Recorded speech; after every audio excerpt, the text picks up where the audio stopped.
హన్మకొండ జిల్లా రేగొండలో ఎమ్మెల్యే గండ్ర సత్యనారాయణ పర్యటించారు. నూతనంగా నిర్మించిన దమ్మానిపేట గ్రామ పంచాయతీ భవనాన్ని ఎమ్మెల్యే ప్రారంభించారు.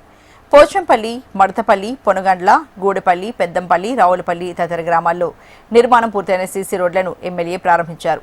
పాఠశాల ప్రహరీ గోడ నిర్మాణ పనులకు శంకుస్థాపన చేశారు. గ్రామాల సమగ్ర అభివృద్ధి లక్ష్యంగా ప్రభుత్వం పనిచేస్తోందన్నారు ఎమ్మెల్యే గండ్ర. ఉమ్మడి మండలంలోని పలు అభివృద్ధి కార్యక్రమాలకు ఈరోజు ప్రారంభోత్సవాలు చేసుకోవడం జరుగుతుంది. పాఠశాల కాంపౌండ్ వాళ్ళు, గ్రామ పంచాయతీ కాంపౌండ్ వాళ్ళు, గ్రామంలో ఉన్నటువంటి సీసీ రోడ్ల ప్రారంభోత్సవం ఈరోజు సుమారు 3,80,00,000 రూపాయలతో మరి ఈరోజు ప్రారంభోత్సవాలు చేసుకోవడం జరుగుతుంది. ఇంకా కూడా చేయవలసినటువంటి అవసరం ఉంది.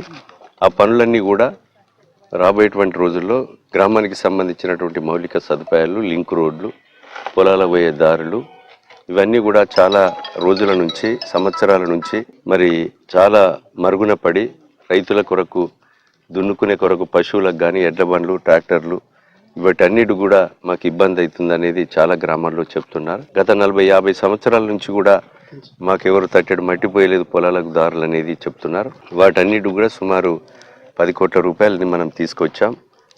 వాటి పొలాల పోయే దారులు పెట్టాం. ఇంకా కూడా చేయవలసిన అవసరం ఉంది.